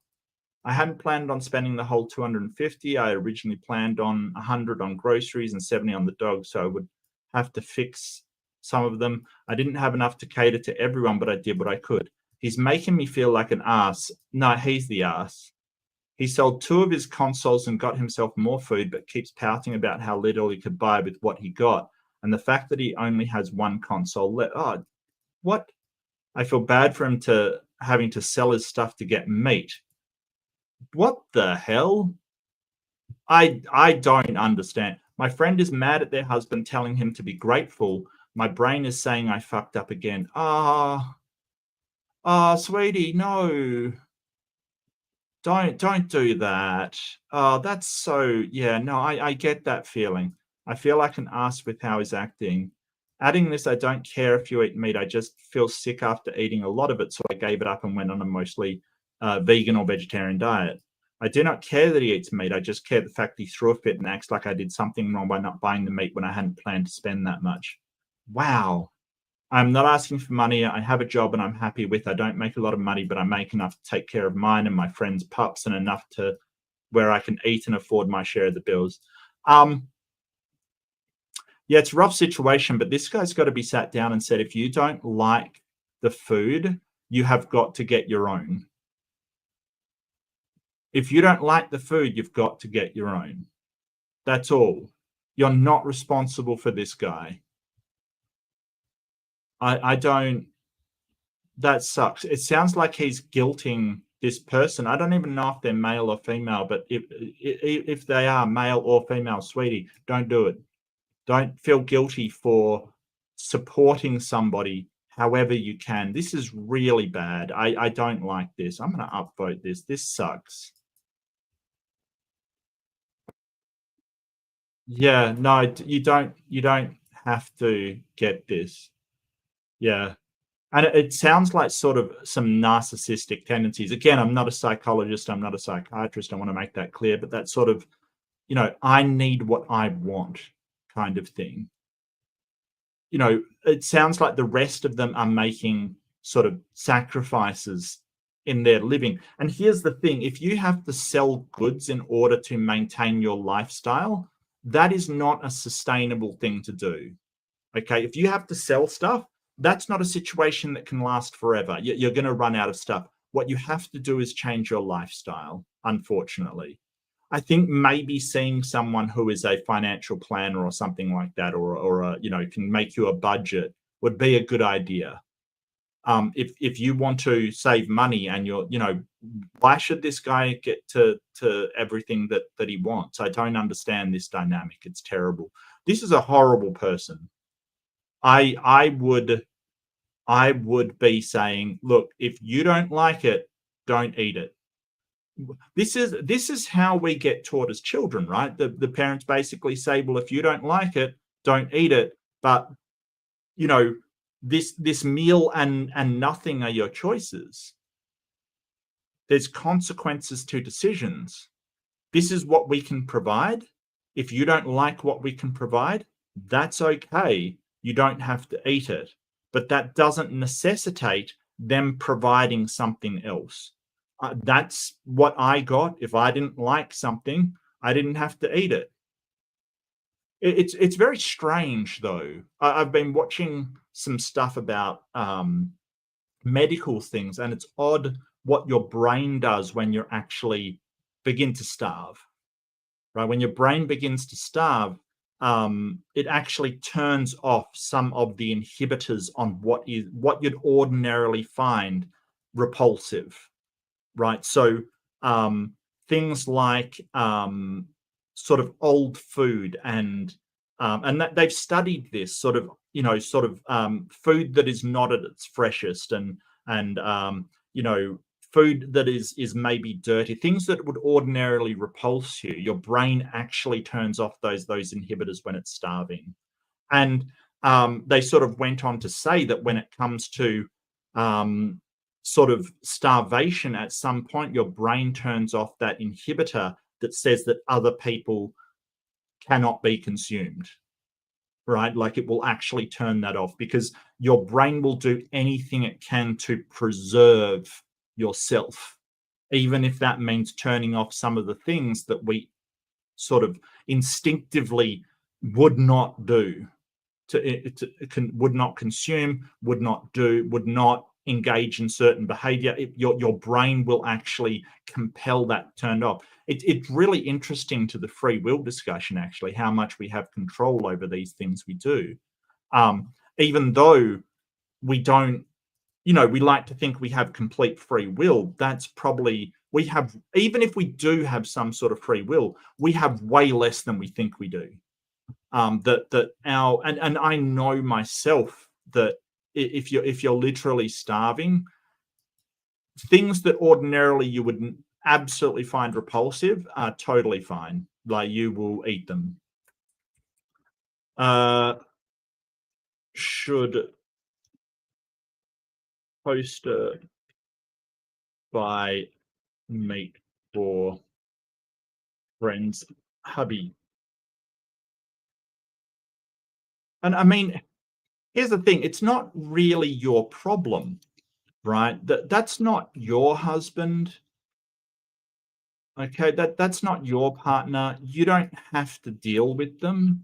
You can just say, hey, I'm doing my part. I'm contributing to the household.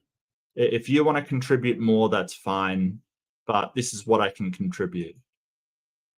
I don't know. It's very strange. It's very, very strange. I think that this guy needs to have a check of his lifestyle and understand that, he might need to compromise. He might need to get something that's not so expensive, like mince, and we know that mince, like essentially mince meat is essentially offal that's been ground up. It's what it is. I'll eat it because I have been very hungry in my life, and I will not. I dislike throwing away any food. It hurts me to, sometimes you don't use what you think you're going to use, and something goes off. It actually, I actually don't like it. I do not like it. I try to use the whole buffalo kind of thing because I have been very hungry in the past, and throwing food away to me is so wrong. It is so wrong. I down to the point where at the moment, if we have potatoes, I'm using the skins for stuff. Not only because it's good that you can use the entire stuff, it's also good roughage. A lot of stuff that we throw away is actually very good for you, and a lot of people don't know that. They peel potato skins, throw them out. Those potato skins are probably the most nutritious part of the potato. It's just they're not. Throw them in an air fryer or something. Potato skins are great. I don't understand, but that's okay. I get that you might not like them. I try to use everything because I don't like throwing stuff away. I find it very, very. I find it very irritating, horrible. It hurts. It hurts to throw stuff away. I don't like it. Not to say it doesn't happen. It does happen. I don't kill myself over it. I just don't like to do it. That's all. Okay, Born Significant says, not the arsehole. You generously bought food to share. It's not your responsibility to cater your friend's husband's taste. If he wants to eat meat, he do whatever he needs to do to make that happen. He's deliberately playing on your insecurities, hoping you'll give in and accommodate him. Yes, and I think that's part of sort of the narcissistic behavior that I pointed out. He's sort of playing on and making you guilty for not accommodating him. You should be angry rather than questioning yourself. He is a manipulative sack of crap. Yeah, I think that's another word for narcissistic tendencies. Save your money and get out of there ASAP. Yeah, I agree. Save your money up. That's important to you. Me and my friend get along just fine. Just neither of us are really getting along with him. When I got here, he wasn't living here and they were separated. He just asked to try living together again. They're back living together. I like the living with my friend, just not with him. Sorry, I'm not trying to argue. I'm trying to explain. Yeah, no, I get you. I get you. I really do. I really do. He sold 2 of his consoles and got himself more food, but keeps pouting about how little he could buy with what he got and the fact that he only has 1 console left. Not the arsehole. Who needs 3 gaming consoles when you're struggling to buy food? I'm glad your friend stuck up for you. Yes, but the problem is that is unsustainable. That will only last so long, right? That will only last so long. So you've got to change your lifestyle. Unfortunately, I get it sucks, but unfortunately, and if you don't have the money to fit to your lifestyle, unless you can get more money reliably, a better job, so more income's coming in, then you've got to change your lifestyle. I'm really sorry, you just do. Who pays for the home? Do you pay rent at all? If you pay rent, all you have to do is buy your own food. You don't owe them food. If they pay rent, electric, and water and just ask you to help with groceries, then you should take in conservation they eat meat and buy some. Consideration. You should take into consideration they eat meat and should buy some. Yeah. We don't rent the house because my friend's father owns it.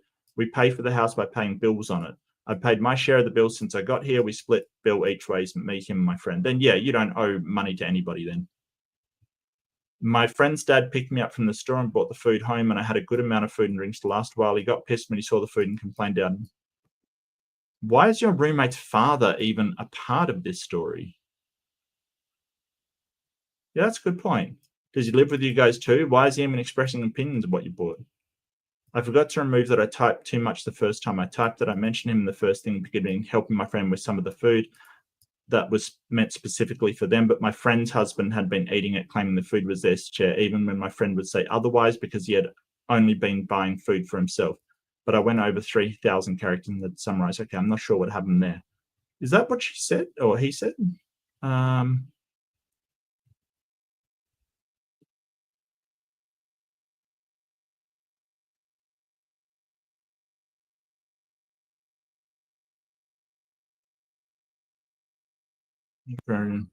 friend said, I thought he meant he got pissed as like the friend's husband got pissed. I don't know. Your friend needs to have people in their life who aren't this picky and snobby, to be honest with you. Yeah, that's what I thought. The father picked them up, but the husband is the crux of the problem. Yeah. Not the arsehole. Sorry to say, I feel like you went from a toxic family to another toxic environment. Yeah, kind of. But I mean, it's not a toxic environment. It's a toxic person. Their friend is fine. They're happy living with their friend. I think you need to look after yourself first and foremost. If he doesn't want you to get food from a food bank, you can go up getting the food from there yourself from there. Yeah, but they probably won't have the meat and, nice sweetbreads that the friend's husband is expecting. And that'll be a problem as well. Oof.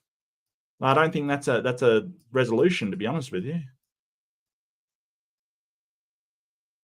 Yeah, how long is this living setup supposed to be? Yeah. I don't get it. Like, why are you even pandering to this idiot at all, quite frankly? I don't know.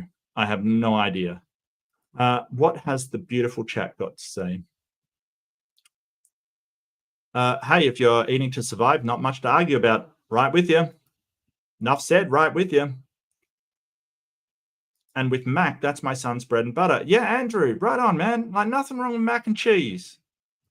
Food banks saved me back in the day when things got ugly. Sheesh, me too, man. There's no shame in it. This whole thing about, living beyond your means, like when you're trying to present this lifestyle to people, like why?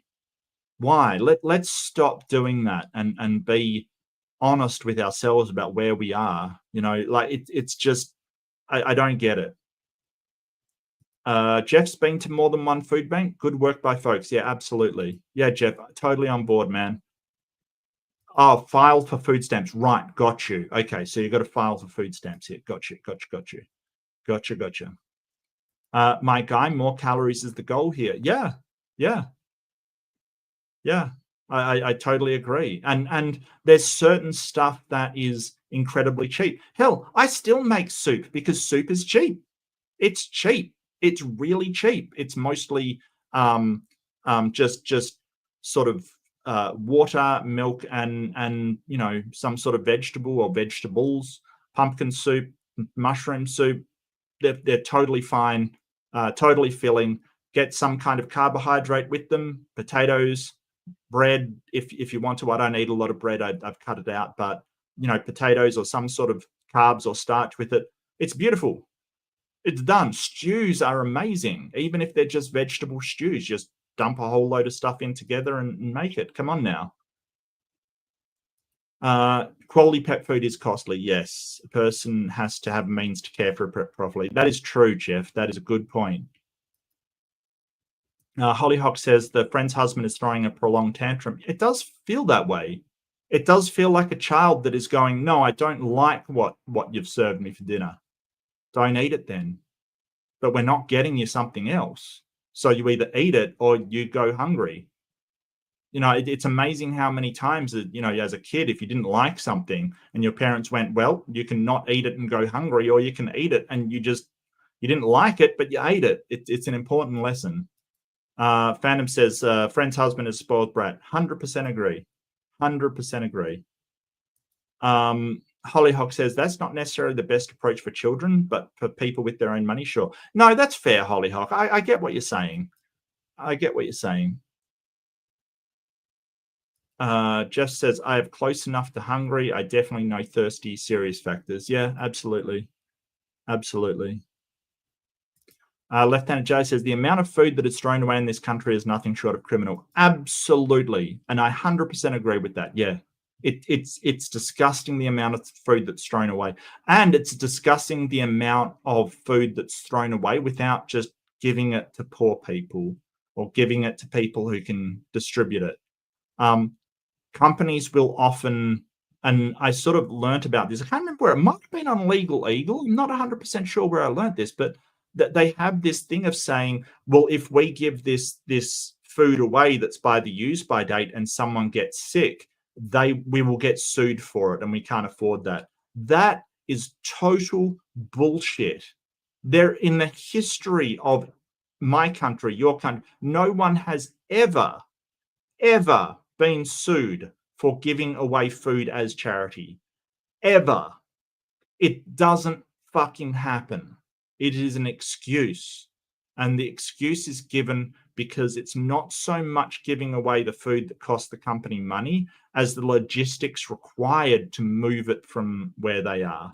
I do not look, we had a bakery up the road from us, and they would just give out their rolls to social workers every single day. Like, just at the end of the day, they'd come, they'd take it, and it's not a problem. It's so bad.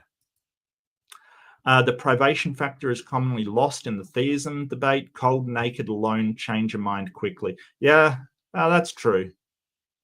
That's true. I'm not sure. Change your mind to what, though? Andrew says, I do have a hard time. Well, I mean, theism is the belief in a god, so it may not change your belief in a god, but it may change your opinion of a religion. So I'm not 100% sure what you mean by that, because I think a lot of people that say, and this ties in with Andrew's sort of comment, that I think a lot of people, when they're out on the street and they're really suffering, that they will say, yeah, I love God, praise God. You know, I'll attend your sermon if I get food out of it. And I'm not sure they really do believe, but they will go through the motions. So I'm not 100% sure, you know, I'm on board with that. If you're saying, hey, they turn to God if they're cold, naked and alone. I think that a lot of people turn away because they literally have done nothing wrong, and through some kind of circumstance, like a family member's gotten sick and they can't afford the medical bill, or one of their businesses, you know, went out of business because of just stuff beyond their control, like, you know, a virus hits the entire community and they go, a lot of people are there, or they fought for their country and have serious trauma from it, things like that, and they're out on the street. Like, why would a God do that to them is a good question. But I think a lot of people will, you know, if they're required to attend a sermon and pray for their food, look, I'm on board. If you're starving and you're on the street and somebody says, hey, you can you know, you can go without, or you can do this prayer and attend this sermon, and do you embrace God? I'm doing that. I'm telling them that. I might not believe it, but I don't see a problem with lying in order to save lives or help people survive. I don't see a problem with that. So yeah. And yes, I have a hard time. I think that the environment's a bit different over here. We have a lot of organizations that are not Christian doing charity work over here. I know that the places I went were not Christian. But that would kind of irk me as well. I do get that, Andrew. But at the same time,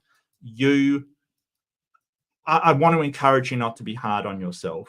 That is, you know, when it comes to surviving out there, you know, do the best you can. Don't, you know, nobody thinks less of you. If you're an atheist and you think less of a struggling person accepting charity from a Christian organization, then I don't know what you're doing. If you're a humanist, you know. Andrew says, oh, potato skins are yummy. Well, potato shins, I'm not sure potatoes have shins, but no, I get you. I get you, buddy. Yeah, I agree. In Canada, it's simply chuck or round steak. Okay. Not awful or awful. Okay.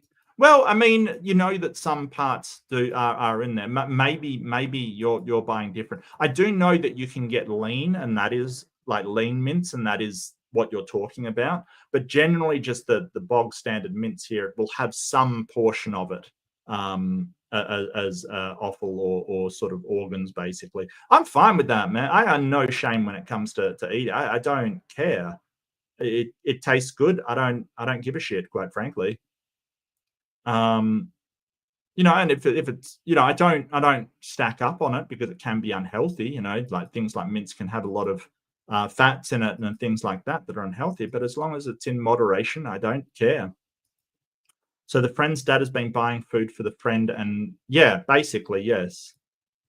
Sounds like the friend's husband should separate and move out again. Well, I think maybe the impetus to separating is coming from the friend and not the husband. I think the husband is sort of just has this sort of superiority complex that they really need to review. Andrew Christopherson, I did living my means and the system got so hard for a single guy alone to make it without a leg up. Yeah, it is hard. It really is. I get you. Yeah. No, I understand, mate. I really do. Just because you're living in your means doesn't mean it's not hard. It's just, it becomes impossible if you are living outside your means. That's all I'm saying. Nobody should shame you for that. Hollyhock, I know that dumpster diving stopped near me for a bit because there was a Hep B outbreak and the country was trying to contain it. Oh, wow. Okay, that's insane. That's really bad. And this is what I mean. Like, yeah, that shouldn't have to happen. You know, I think that you know, if the restaurant or the food outlet or whoever they are, if they instead just bagged up their stuff and gave it to people, we wouldn't have to worry about that. I can't do it really have a hard time lying. I understand that. I really do. It is something, but I think I would encourage you to think of the utility of things rather than the virtues of it. I don't like virtue ethics. I think it's way more restrictive. I think that, in certain circumstances, lying is perfectly acceptable. There are extreme circumstances, definitely, but, yours may be an extreme circumstance, and that's okay. Mr. Potato Head, fair enough. That is probably true. I don't think someone less who does just can accept help myself. It feels like blood and product. Yeah, no, I get you. But so, Andrew, here's a question I want to ask, and it's something that sort of helped me along in my journey through these sort of. We all do this self-flagellation, mate. So don't think I'm sort of saying, hey, you're wrong for that. We all do it. But I want you to maybe think about why. If somebody you know and you loved was doing that, like if I was having to do that and say those things in order to survive myself, or mislead someone in order to survive and take care of my family and do all the things that I need to do, what would you say to me? And why is it so different than what you say to yourself? Like, why do you treat yourself way worse than how you would treat somebody that you loved and cared for? Why is it that your evaluation of your own actions are so different than your evaluation of your friends' actions? And maybe if they came up to you and said, oh, I had to do this and I feel like terrible about it, maybe treat that voice that's telling you this like another person, and say what you would say to them to the voice that's telling you that. And see if that helps, because that is what you'd say to somebody. Can you give Cliff Notes for joining? Yes, we are breaking down situations on Reddit and applying some sort of morality to them. Then we're asking people what they think and how they are voting. But you've come in really late, Disc Golf. I do apologize, mate. This isn't going to go as long as usual because I'm a little under the weather. So I think that's basically the Cliff Notes. Essentially, this one was a person who is buying food for a household, and someone in the household is being a jerk and saying that they should buy different stuff and buy meat and buy expensive stuff because they are used to a lifestyle that's no longer in their means. I'm late and have loose morals. Well, the flexible morals, hey, Fox. Anyway, so I'll see what the poll does. But Andrew, I wish I could do something to make you feel better. But maybe talk to yourself. Explain why it's not a problem. We all have that voice in our head that says, "Hey, you're doing the wrong thing. That's really bad." Think about it. If a friend of yours said that, what would you say? Because I would sort of say, hey, don't worry about that. And so I try to talk to myself like that, and people agree Poster is in the right, and I do too. This is interesting. Usually we'll get one of them where it's like, of course you're an idiot. Of course you're absolutely morally bankrupt. We haven't run into that at all, which is interesting.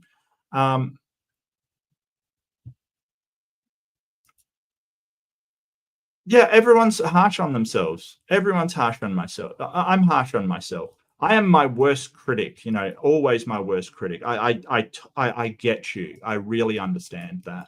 That really resonates with me. I'm just suggesting things that kind of helped me. So when I have that voice saying,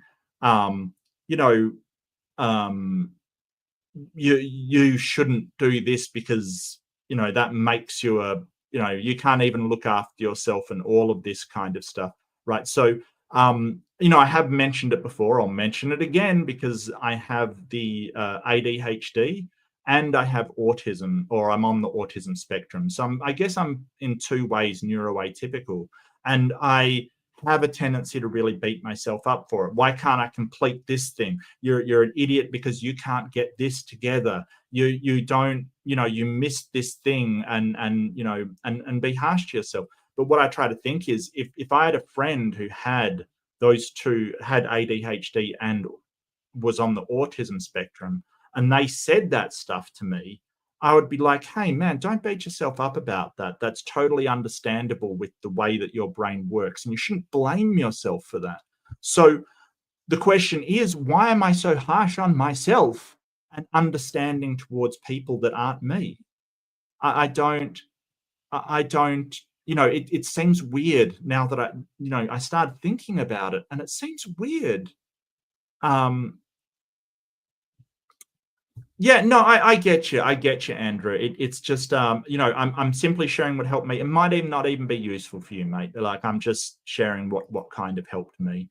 But it's kind of strange how badly we treat ourselves as opposed to other people, and sort of learning that learning to love yourself enough to understand your failures, your restrictions, your problems, giving yourself that love to say, hey, understandable, okay, it doesn't define you as a person. Saying that stuff to yourself is really hard, and it's a good thing to practice, because yeah. Oh, look, I've said this before. I don't know why people say that. I don't feel sharp. I don't feel intelligent. I don't feel anything like that. I feel like one of the more bewildered people in the world. But that's okay. I try my best, and that's all anybody can do. What's best for the greater good and the whole? Yeah, and that's important. But if you are in a negative space and you can't, like, if you're being harsh on yourself, your ability to help the greater whole is incredibly restricted. So we don't be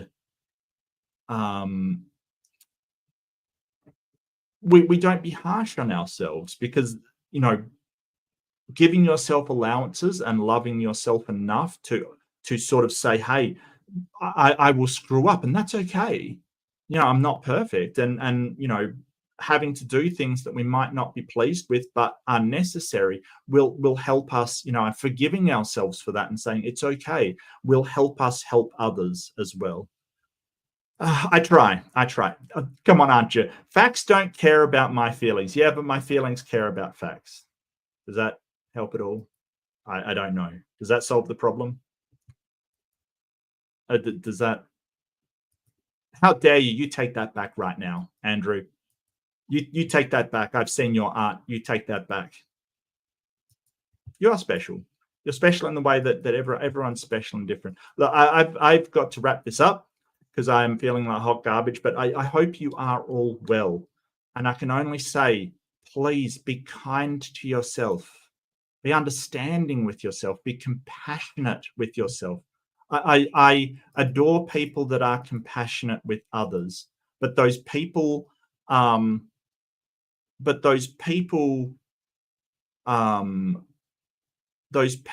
that are compassionate with others, a lot of the time we also need to learn to be compassionate with ourselves too, and that's hard to do, and I get that, but be kind to yourself.